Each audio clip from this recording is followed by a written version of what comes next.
ইতিমধ্যেই উঠে যাবেন এবং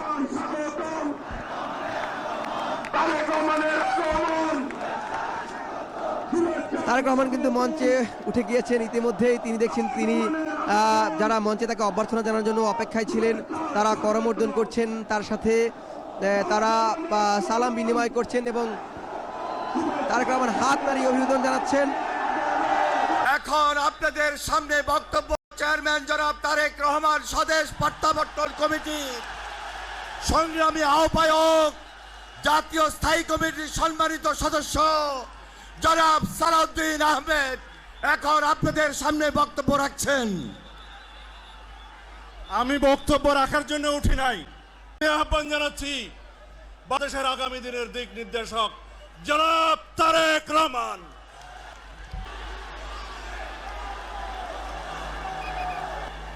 বিসমিল্লাহির রহমানির রহিম।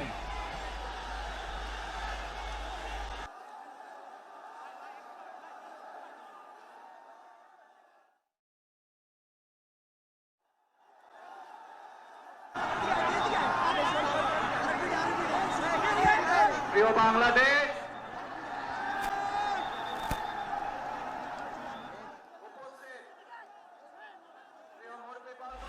এবং মিডিয়ার মাধ্যমে সমগ্র বাংলাদেশ থেকে যারা দেখছেন এই অনুষ্ঠান, প্রিয় ভাই বোনেরা, প্রিয় মা বোনেরা, আসসালামু আলাইকুম। প্রিয় ভাই বোনেরা, আজ প্রথমেই আমি রব্বুল আলামিনের দরবারে হাজারো লক্ষ কোটি শুকরিয়া জানাতে চাই। রব্বুল আলামিনের অশেষ রহমতে আজ আমি আমার প্রিয় মাতৃভূমিতে ফিরে আসতে পেরেছি আপনাদের দোয়ায়, আপনাদের মাঝে। প্রিয় ভাই বোনেরা, আমাদের এই প্রিয় মাতৃভূমি 1971 সালে লাখো শহীদের রক্তের বিনিময়ে অর্জিত হয়েছিল। ঠিক একইভাবে 75-এ আবার 7ই নভেম্বর আধিপত্যবাদীদের হাত থেকে রক্ষার জন্য সেদিন সিপাহী জনতার বিপ্লবের মাধ্যমে আধিপত্যবাদের হাত থেকে দেশকে রক্ষা করা হয়েছিল। একইভাবে পরবর্তীতে 90-এ স্বৈরাচারের বিরুদ্ধে এদেশের জনগণ, এদেশের খেটে খাওয়া মানুষ তাদের গণতান্ত্রিক অধিকারকে ছিনিয়ে এনেছিল। কিন্তু তারপরেও ষড়যন্ত্রকারীদের ষড়যন্ত্র থেমে থাকেনি। আমরা তারপর দেখেছি 2024 সালে, 71 সালে এই দেশের মানুষ যেমন স্বাধীনতা অর্জন করেছিল, 2024 সালে এদেশের ছাত্র জনতা সহ সর্বস্তরের মানুষ, কৃষক, শ্রমিক, গৃহবধূ, নারী, পুরুষ, মাদ্রাসার ছাত্র সহ দলমত নির্বিশেষে, শ্রেণী পেশা নির্বিশেষে সকল মানুষ সেদিন 2024 সালের 5ই আগস্ট এই দেশের স্বাধীনতা এবং সার্বভৌমত্বকে রক্ষা করেছিল। প্রিয় ভাই বোনেরা, আজ বাংলাদেশের মানুষ কথা বলার অধিকার ফিরে পেতে চায়, তারা তাদের গণতান্ত্রিক অধিকার ফিরে পেতে চায়। বাংলাদেশের মানুষ চায় তারা তাদের যোগ্যতা অনুযায়ী ন্যায্য অধিকার পাবে। প্রিয় ভাই বোনেরা, আজ আমাদের সময় এসেছে সকলে মিলে দেশ গড়ার। এই দেশে যেমন পাহাড়ের মানুষ আছে, এই দেশে একইভাবে সমতলের মানুষ আছে। এই দেশে মুসলমান, বৌদ্ধ, খ্রিস্টান, হিন্দু সহ বিভিন্ন ধর্মের মানুষ বসবাস করে।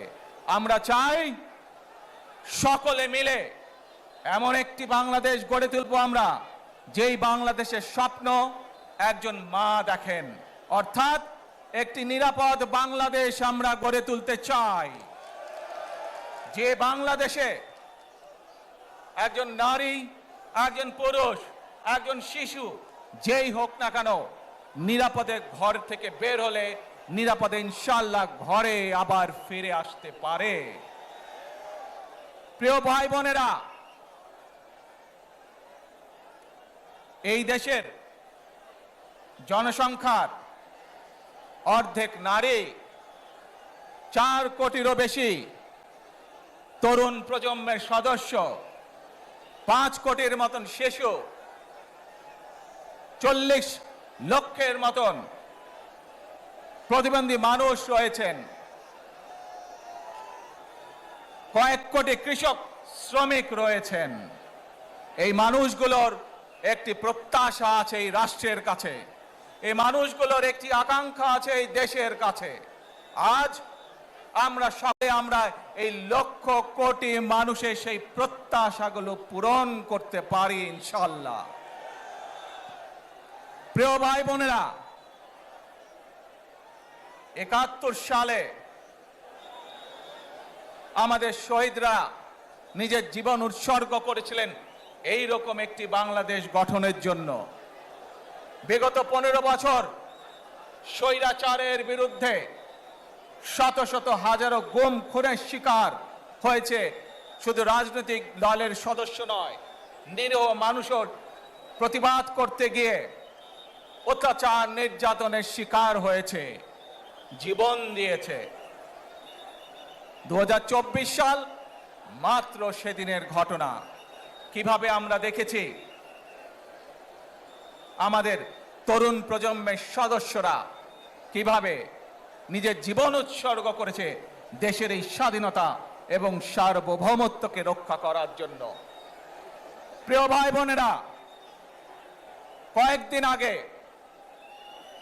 এই বাংলাদেশের 24-এর আন্দোলনের এক সাহসী প্রজন্মের এক সাহসী সদস্য ওসমান হাদিকে হত্যা করা হয়েছে। ওসমান হাদি শহীদ হয়েছে। প্রিয় ভাই বোনেরা, ওসমান হাদি চেয়েছিল এই দেশের মানুষের জন্য গণতন্ত্র প্রতিষ্ঠিত হোক, এই দেশের মানুষের গণতান্ত্রিক অধিকার প্রতিষ্ঠিত হোক, এই দেশের মানুষ তাদের গণতান্ত্রিক এবং অর্থনৈতিক অধিকার ফিরে পাক। আজ 24-এর আন্দোলনে যারা শহীদ হয়েছেন, ওসমান হাদি সহ 71-এ যারা শহীদ হয়েছেন, বিগত স্বৈরাচারের সময় বিভিন্নভাবে খুন গুমের শিকার হয়েছেন, এই মানুষগুলোর রক্তের ঋণ যদি শোধ করতে হয়, আসুন আমরা আমাদের সেই প্রত্যাশিত বাংলাদেশ গড়ে তুলব, যেখানে আমরা সকলে মিলে কাজ করব, যেখানে আমরা সকলে মিলে আমাদের প্রত্যাশিত বাংলাদেশকে গড়ে তুলব। প্রিয় ভাই বোনেরা, বিভিন্ন আধিপত্যবাদ শক্তির গুপ্তচরেরা বিভিন্নভাবে ষড়যন্ত্রে এখন লিপ্ত রয়েছে। আমাদেরকে ধৈর্যশীল হতে হবে, আমাদেরকে ধৈর্য ধারণ করতে হবে। বিশেষ করে তরুণ প্রজন্মের যে সদস্যরা আছেন, আপনারাই আগামী দিন দেশকে নেতৃত্ব দিবেন, দেশকে গড়ে তুলবেন। এই দায়িত্ব তরুণ প্রজন্মের সদস্যদেরকে আজ গ্রহণ করতে হবে, যাতে করে এই দেশকে আমরা সুন্দরভাবে গড়ে তুলতে পারি। শক্ত ভিত্তির উপরে, গণতান্ত্রিক ভিত্তি, শক্তিশালী অর্থনৈতিক ভিত্তির উপরে যাতে এই দেশকে আমরা গড়ে তুলতে পারি। প্রিয় ভাই বোনেরা, আমার সাথে আজকে মঞ্চে এখানে বহু জাতীয় নেতৃবৃন্দ বসে আছেন। আসুন আজকে আমরা দুহাত তুলে আল্লাহর দরবারে দোয়া করে আল্লাহর রহমত আমরা চাই। যে সকল জাতীয় নেতৃবৃন্দ এই মঞ্চে আছেন, মঞ্চের বাইরে যে সকল জাতীয় আরো নেতৃবৃন্দ আছেন, আমরা সকলে মিলে এই দেশকে নেতৃত্ব দিয়ে আমাদের বাংলাদেশের জনগণের প্রত্যাশিত সেই বাংলাদেশকে আমরা গড়ে তুলতে চাই। আমাদেরকে যে কোনো মূল্যে আমাদেরকে এই দেশের শান্তি শৃঙ্খলা রক্ষা করতে হবে। যে কোনো উস্কানির মুখে আমাদেরকে ধীর শান্ত থাকতে হবে। প্রিয় ভাই বোনেরা, আমরা দেশের শান্তি চাই, আমরা দেশের শান্তি চাই, আমরা দেশের শান্তি চাই। প্রিয় ভাই বোনেরা, মার্টিন লুথার কিং নাম শুনেছেন না আপনারা? নাম শুনেছেন তো আপনারা? মার্টিন লুথার কিং, তার একটি বিখ্যাত ডায়লগ আছে, আই হ্যাভ এ ড্রিম। আজ এই বাংলাদেশের মাটিতে দাঁড়িয়ে আপনাদের সকলের সামনে আমি বলতে চাই, বাংলাদেশ জাতীয়তাবাদী দলের একজন সদস্য হিসাবে আপনাদের সামনে আমি বলতে চাই, I have a plan for the people of my country, for my country. আজ এই পরিকল্পনা দেশের মানুষের স্বার্থে, দেশের উন্নয়নের জন্য, দেশের মানুষের ভাগ্যের পরিবর্তনের জন্য যদি সেই প্ল্যান, সেই কার্যক্রম, সেই পরিকল্পনাকে বাস্তবায়ন করতে হয়, প্রিয় ভাই বোনেরা, এই জনসমুদ্রে যত মানুষ উপস্থিত আছেন, এই সারা বাংলাদেশে গণতন্ত্রের শক্তি যত মানুষ উপস্থিত আছেন, প্রত্যেকটি মানুষের সহযোগিতা আমার লাগবে। প্রত্যেকটি মানুষের সহযোগিতা আমাদের লাগবে। আপনারা যদি আমাদের পাশে থাকেন, আপনারা যদি আমাদেরকে সহযোগিতা করেন, ইনশাআল্লাহ আমরা আই হ্যাভ এ প্ল্যান বাস্তবায়ন করতে সক্ষম হব। আসুন আমরা আল্লাহ রব্বুল আলামিনের দরবারে হাত তুলে প্রার্থনা করি, আমরা যেন, হে রব্বুল আলামিন, হে একমাত্র মালিক, হে একমাত্র পরওয়ারদিগার, হে একমাত্র রহমত দানকারী, হে একমাত্র সাহায্যকারী,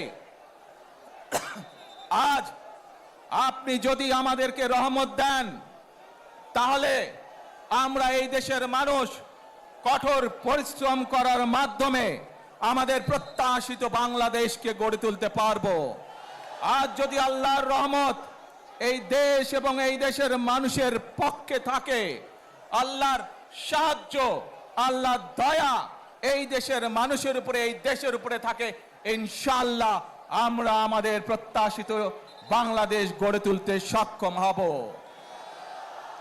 প্রিয় ভাই বোনেরা, আজ আসুন আমরা সকলে মিলে প্রতিজ্ঞা করি, আমরা সকলে মিলে প্রতিজ্ঞা করি যে ইনশাআল্লাহ আগামী দিনে দেশ পরিচালনার দায়িত্বে যারা আসবে, আমরা সকলে নবী করিম সাল্লাল্লাহু আলাইহি সাল্লামের যে ন্যায়পরায়ণতা, সেই ন্যায়পরায়ণতার আলোকে আমরা দেশ পরিচালনার সর্বোচ্চ চেষ্টা করব।